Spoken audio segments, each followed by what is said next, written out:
ప్రపంచవ్యాప్తంగా చాలా చోట్ల ఎన్నో అద్భుతమైన అలానే పురాతనమైన కట్టడాలు ఉన్నాయి. కానీ గిజాలో ఉన్న పిరమిడ్స్ అంత మిస్టీరియస్ కట్టడం ఈ ప్రపంచంలోనే లేదు. ఈ ప్రపంచవ్యాప్తంగా చిన్నవి పెద్దవి కలిపి ఎన్నో వందల సంఖ్యలో పిరమిడ్స్ ఉన్నాయి. కానీ ఈ గిజాలో ఉన్న పిరమిడ్స్ చాలా ప్రత్యేకమైనవి. మన అందరికీ తెలిసిందే, ఈజిప్ట్ యొక్క రాజుల డెడ్ బాడీస్ని ఈ ఈజిప్ట్లోని పిరమిడ్స్లో భద్రపరిచేవారు. వందల అడుగుల ఎత్తులో టన్నులు బరువు కలిగిన రాళ్లను వాడి ఆ సమయంలో ఈ పిరమిడ్స్ని నిర్మించడం అన్నది ఒక అద్భుతమనే చెప్పాలి. ఈ గ్రేట్ పిరమిడ్స్ గురించి రహస్యాలను మనం ఈ వీడియోలో తెలుసుకుందాం. So hi friends, welcome back to my channel. మీరు నా ఛానల్ని ఇంకా సబ్స్క్రైబ్ చేసుకోకపోతే సబ్స్క్రైబ్ చేసుకోండి మరిన్ని ఇలాంటి ఇన్ఫర్మేటివ్ వీడియోస్ కోసం. So without delay let us start this video. దాదాపుగా 4500 సంవత్సరాల క్రితం ఈ పిరమిడ్స్ని నిర్మించడం జరిగింది. ఆ సమయంలో ఈజిప్ట్ని పరిపాలిస్తున్న రాజు ఊఫు ఈ పిరమిడ్స్ని నిర్మించడం జరిగింది. ఈ పిరమిడ్స్ 481 ఫీట్ హైట్లో అలానే 13 ఎకరాల ల్యాండ్లో విస్తరణ అయ్యి ఉన్నది. ఈ పిరమిడ్స్ని కట్టడానికి యూజ్ చేసిన రాళ్ళు చాలా బరువైనవి. ఒక్కొక్క రాయి సుమారుగా 3 నుంచి 30 టన్నుల బరువు ఉంటుంది.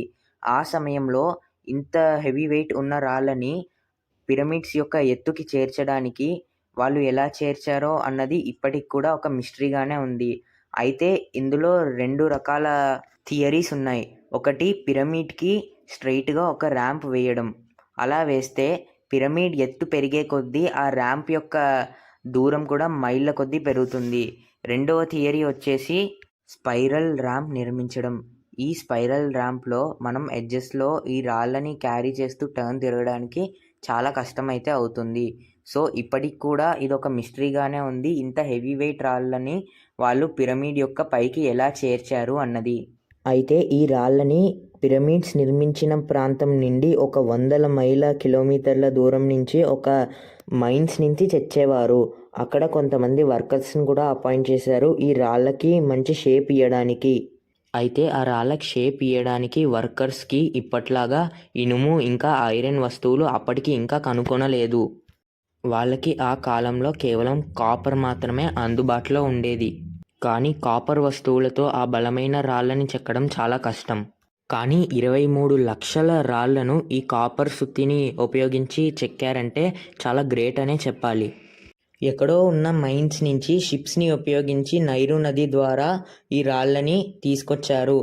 ఈ నది నుంచి పిరమిడ్స్ దాకా తీసుకెళ్ళడానికి ఈ రాళ్ళని చెక్క మీద పెట్టి తాళ్లతో కట్టి కొంత వేల మంది ఈ రాళ్ళని లాగేవారు. ఎందుకంటే ఆ కాలంలో ఇంకా ఈజిప్ట్ వాళ్ళకి చక్రం వాడుకంలో లేదు. అయితే ఇసుకలో ఈ రాళ్ళని లాగడం చాలా కష్టం. అందుకు వాళ్ళు రాళ్ళని లాగే దారిలో ముందర నీళ్లు పోసి ఈ రాళ్ళని లాగేవారు. దీని ద్వారా ఇసుక ద్వారా కలిగే కష్టం 50% తగ్గుతుందంట. దానితో వాళ్ళు రాళ్ళని కొంచెం ఈజీగా లాగగలిగేవారు.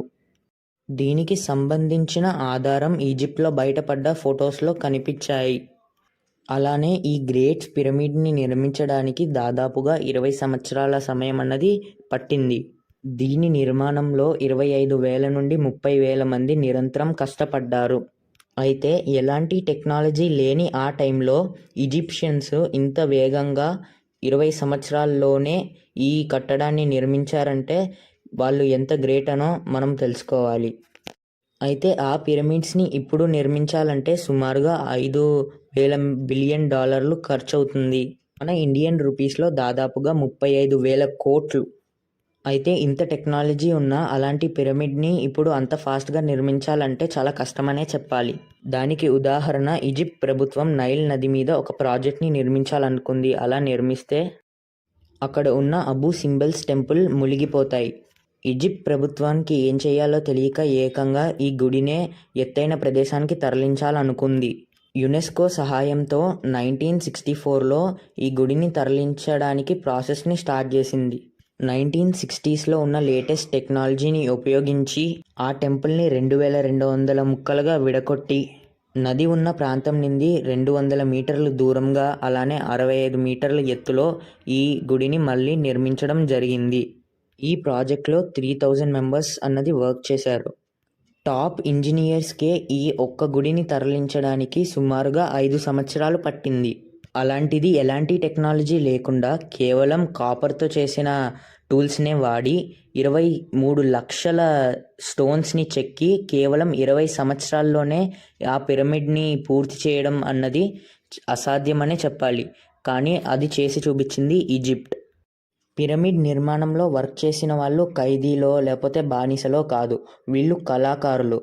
ఆ సమయంలో ఈజిప్ట్ యొక్క రాజు వీళ్ళని పనిలోకి తీసుకున్నారు. ప్రజలు కూడా దీన్ని కష్టంగా తీసుకోకుండా వాళ్ళ చరిత్ర ఎప్పటికీ నిలిచిపోవాలి, అలానే వాళ్ళ రాజు మీద ప్రేమతో దీన్ని కష్టంగా కాకుండా ఇష్టంగా నిర్మించడం జరిగింది. వాళ్ళు ఈ పని దేశం మీద ప్రేమతో అలానే ఒక ఆర్మీగా నిర్మించడం జరిగింది. అప్పట్లో అక్కడ రాజు కూడా ఈ పిరమిడ్ నిర్మాణంలో పనిచేసే వాళ్ళందరినీ ప్రేమగా చూసుకునేవాడు. వర్కర్స్కి ఏమైనా గాయమైతే ఆనాటి ఉన్న టెక్నాలజీతో ఎక్కడికక్కడ వైద్య శిబిరాలను పెట్టి ఆ గాయమైన వర్కర్స్కి వెంటనే హెల్ప్ అందించేవారు. పిరమిడ్ నిర్మాణం అంటే సాధారణంగా రాయి మీద రాయిని వాళ్ళు పేర్చుకుంటూ వెళ్ళిపోలేదు. పిరమిడ్కి మధ్యలో మళ్ళీ ఛాంబర్స్ అన్నవి ఉన్నాయి. ఈ ఛాంబర్స్లోకి వెళ్ళడానికి పొడవైన స్వరంగ మార్గం అన్నది ఏర్పాటు చేయడం జరిగింది. ఇప్పటికీ కూడా శాస్త్రవేత్తలు కొన్ని స్వరంగ మార్గాల్లోకి పూర్తిగా చేరుకోలేకపోతున్నారు. ఈ ఛాంబర్స్ని స్వరంగాల్ని గ్రానైట్ రాళ్లతో నిర్మించడం జరిగింది. ఈ గ్రానైట్ రాళ్ళు అయితే ఒక్కొక్కటి సుమారుగా 12 నుంచి 70 టన్నుల బరువు ఉండేవంట. పిరమిడ్ నిర్మాణం కోసం వాడిన రాళ్ళ కన్నా ఈ గ్రానైట్ రాళ్ళు చాలా బలంగా ఉంటాయి. ఈ గ్రానైట్ రాళ్ళని వారి దగ్గర ఉన్న కాపర్ టూల్స్తో చెక్కాలంటే కొన్ని హవర్స్ ఆఫ్ టైం అన్నది పడుతుంది. వీటిని పక్కన పెడితే అసలు ఈ పిరమిడ్స్ని ఎందుకు నిర్మించారు? క్రీస్తు పూర్వం 2081 వరకు ఈజిప్ట్ని పారో అనబడే రాజులు పరిపాలించారు. వాళ్ళ ఆచారం ప్రకారం రాజు లేదా రాణి మరణిస్తే వాళ్ళ డెడ్ బాడీని పూడ్చడం లేదా దహనం చేయడం కాదు, వాళ్ళ శరీరాన్ని మమ్మిఫికేషన్ చేసి కొన్ని ఇంగ్రీడియంట్స్ యూస్ చేసి భద్రపరిచేవారు. ఈ డెడ్ బాడీస్ని ఉంచడం కోసం ఈ పిరమిడ్స్ని నిర్మించడం అన్నది ఆనవాయితీ. అయితే మనకు ఒక ప్రశ్న రావచ్చు, కేవలం ఈ డెడ్ బాడీస్ని భద్రపరచడానికే ఇన్ని వేల మంది ఇంత కష్టపడి ఈ నిర్మాణాన్ని నిర్మించారా అని. అయితే కాదు, దీని వెనక వేరే రీజన్ అన్నది ఉంది. అయితే కొంతమంది ఏం చెప్తున్నారంటే దీన్ని సమాధుల్ని భద్రపరచడానికి కాకుండా దీన్ని ఒక పవర్ ప్లాంట్గా యూజ్ చేసేవారని చెప్తున్నారు కొంతమంది. దానికి కారణం పిరమిడ్లోని స్వరంగ మార్గాల ద్వారా లోపల ఛాంబర్స్లోకి వెళ్ళిన పరిశోధకులకు ఇప్పటి వరకు ఆ కాలంలోని మమ్మీలు కనిపించలేదు. అంతేకాదు పిరమిడ్ లోపల డాలమైట్ అనే ఎలక్ట్రిసిటీని కండక్ట్ చేసే మెటీరియల్ కూడా సైంటిస్ట్కి దొరకడం జరిగింది. అలానే ఒక సీక్రెట్ ఛాంబర్ అయితే మనిషి వెళ్ళడానికి వీలు లేకుండా క్లోజ్ చేయబడి ఉన్నది. అయితే 2011లో సైంటిస్ట్ కెమెరా ఉన్న ఒక చిన్న రోబోట్ని ఆ రూమ్లోకి పంపి ఫోటో తీయడం జరిగింది. ఆ ఛాంబర్లో కాపర్ రింగ్స్ అన్నవి ఏర్పాటు చేయబడి ఉన్నాయి. అలానే ఆ రూమ్లో కింద కొన్ని డయాగ్రామ్స్ ఉన్నాయి. సైంటిస్ట్ యొక్క అంచనా ఏంటంటే ఈ డయాగ్రామ్స్ వచ్చేసి అప్పట్లోని ఎలక్ట్రిక్ సర్క్యూట్ ఒక డయాగ్రామ్స్ అని, అండ్ ఈ కాపర్ రింగ్స్ వచ్చేసి ఎలక్ట్రోమాగ్నెటిక్ ఫోర్స్ని విడుదల చేయడానికి పెట్టారు అని సైంటిస్ట్ యొక్క అంచనా. అయితే పిరమిడ్ అంతా సున్నపురాయితో నిర్మించి ఆ ఛాంబర్స్ మాత్రం గ్రానైట్తో కట్టడానికి కారణం ఏంటంటే గ్రానైట్లో క్వార్ట్జ్ అని ఒక మెటీరియల్ ఉంటుంది. ఈ క్వార్ట్జ్ని ప్రెషర్కి గురి చేసినప్పుడు ఎలక్ట్రిక్ రిలీజ్ చేస్తుంది. డోలమైట్, కాపర్, గ్రానైట్ ఇవన్నీ కూడా ఎలక్ట్రిసిటీని కండక్ట్ చేసే మెటీరియల్సే. కాబట్టి పిరమిడ్స్ని పవర్ కోసమే వాడారు అని పవర్ని ప్రొడ్యూస్ చేసినా వాళ్ళు దేనికి వాడతారు? ఇప్పటిలాగా టీవీలు, ఫ్రిడ్జ్లు, ఏసీలు లేవు కదా. కానీ ఈజిప్ట్లోని కొన్ని రేఖాచిత్రాలు చూస్తే సైనికులు వచ్చేసి బల్బ్ లాంటి ఒక వస్తువుని పట్టుకున్నట్టు ఉంటుంది. మరొక చిత్రంలో అయితే ఒక పెద్ద బల్బ్, అందులో మెలికలు తిరిగిన ఫిలమెంట్ ఉన్నట్టు చిత్రీకరించడం జరిగింది. అయితే కొంతమంది విశ్లేషకులు ఏమంటున్నారంటే ఇప్పట్లో ఉన్న టెక్నాలజీ ఎప్పుడో కనుక్కోవడం జరిగిందని, కాలక్రమేణా అది భూగర్భంలో కలిసిపోయాయని, మళ్ళీ దాన్ని ఇప్పుడు ఉన్న సైంటిస్ట్ రీడిస్కవర్ చేస్తున్నారని కొంతమంది విశ్లేషకులు అంటున్నారు. ఈ కాలంలో కూడా మనం నిర్మించలేము అన్నటువంటి కట్టడం ఈ పిరమిడ్స్, కానీ వాళ్ళు ఆ కాలంలోనే నిర్మించారు. అలాంటిది వాళ్ళు కరెంట్ని సృష్టించలేరా అని అంటున్నారు కొంతమంది విశ్లేషకులు. స్వరంగ మార్గంలోకి వెళ్ళడానికి 20 టన్నుల బరువు ఉన్న డోర్ని నిర్మించారు. కానీ ఆ డోర్ని మనం సులభంగా జరిపితే ఓపెన్ అయిపోతుంది. ఈ కట్టడాన్ని బట్టి మనం చెప్పొచ్చు వాళ్ళ ప్రతిభ ఏంటో. ఇప్పుడంటే పిరమిడ్ రాళ్లతో కనిపిస్తుంది, కానీ దీన్ని నిర్మించిన కొత్తల్లో సున్నపు రాయిని పాలిష్ చేయడంతో తెల్లగా మెరిసిపోయేది ఆ కాలంలో కట్టినప్పుడు. సన్లైట్ ఈ పిరమిడ్ మీద పడితే ఒక వజ్రంలాగా పిరమిడ్స్ మెరిసిపోయేవి అంట. ఆ బ్రైట్నెస్ కొన్ని మైళ్ళ దూరం వరకు కనిపించేది. కానీ 1303లో వచ్చిన ఒక భారీ భూకంపం వల్ల పిరమిడ్కున్న సున్నపురాయి పాలిష్ అంతా పగిలి ఊడిపోయింది.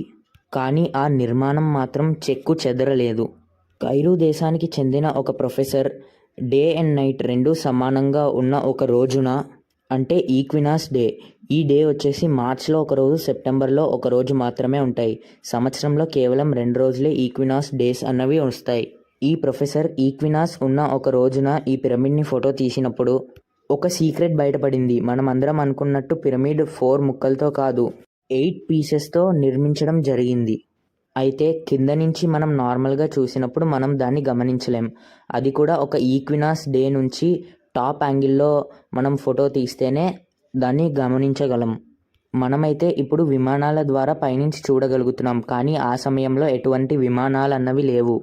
అయితే అంత పర్ఫెక్ట్గా 8 ఫేసెస్తో పిరమిడ్ని ఎలా నిర్మించారన్నది ఇంకా మిస్టరీగానే ఉంది. అంతేకాదు గీజాలోని ఉన్న 3 పిరమిడ్స్ కూడా రాత్రి సమయంలో మనకి ప్రకాశవంతంగా కనిపించే ఓరియన్ బిట్లోని 3 నక్షత్రాలకు సరిగ్గా సరిపోయేలాగా నిర్మాణం జరిగిందంట. మనం ముందు చెప్పుకున్నట్టు పిరమిడ్లో ప్రొడ్యూస్ అయ్యే కరెంట్ పిరమిడ్ల పైభాగం నుంచి ప్రకాశవంతమైన కాంతి కిరణాలు విడుదలయ్యి ఈ మీదకి రావడానికి ఉపయోగించుకునేవని, అండ్ ఈ పిరమిడ్స్ని నిర్మించడానికి ఏలియన్ సహాయం చేశాయని, లేకపోతే అంత హెవీ వెయిట్ స్టోన్స్ యూస్ చేసి ఇంత భారీ కట్టడం నిర్మించడం మనుషుల ద్వారా అసాధ్యం అని కొంతమంది విశ్లేషకులు అంటున్నారు. ఇవన్నీ పక్కన పెడితే ఎన్నో వేల సంవత్సరాల నుంచి, ఎన్నో ప్రకృతి వైపరీత్యాల నుంచి తట్టుకుని చెక్కు చెదరకుండా పిరమిడ్స్ ఉన్నాయి. 12వ శతాబ్దంలో ఆల్ అలీజ్ అనే ఒక రాజు ఈ పిరమిడ్స్ని డిస్ట్రాయ్ చేయాలని ట్రై చేశాడు. కానీ పిరమిడ్ని డిస్ట్రాయ్ చేయడం చాలా కష్టంగా ఉండడంతో మధ్యలో వదిలేశాడు. ఇంగ్లాండ్లో 1311 సంవత్సరాల్లో లింకన్ క్యాథీడ్రాల్ నిర్మించేంత వరకు దాదాపుగా 3800 సంవత్సరాల పాటు ఈ పిరమిడ్సే అతిపెద్ద కట్టడాలుగా ఉన్నది. మనం ఈ కాలంలో ఏ చిన్న నిర్మాణం చేయాలన్నా ఎంతో ప్లానింగ్, ఎన్నో లెక్కలు వేసి నిర్మిస్తాం. అలాంటిది అంత భారీ నిర్మాణాన్ని కట్టడానికి ఎలాంటి క్యాలిక్యులేషన్స్ ఉపయోగించారో ఇప్పటికి కూడా ఒక పెద్ద మిస్టరీగానే ఉన్నది. ఇప్పటికి కూడా పిరమిడ్స్ని ఎలా నిర్మించారు అన్నది ఒక మిస్టరీగానే ఉంది. పిరమిడ్స్ని రాజులు సమాధుల్ని భద్రపరచడానికే కట్టారా, లేకపోతే వేరే దేనికైనా కట్టారా అని ఒక్కొక్కళ్ళు ఒక్కొక్క థియరీ అన్నది చెప్తున్నారు. సరైన సమాధానం అయితే దొరకలేదు. ఈ పిరమిడ్ నిర్మాణంలో ఈజిప్షియన్స్ యొక్క వాళ్ళ చరిత్ర శాశ్వతంగా నిలిచిపోవాలి అనే వాళ్ళు పడ్డ కృషి ఇంకా శ్రమనే కనిపిస్తోంది. ఇన్ని సంవత్సరాలైనా పిరమిడ్స్ చెక్కు చెదరకుండా ఆనాటి నాగరికతకు చిహ్నంగా నిలిచిపోయాయి. ప్రపంచ వింతల్లో ఒకటిగా గ్రేట్ పిరమిడ్ ఎప్పుడూ ఉంటుంది.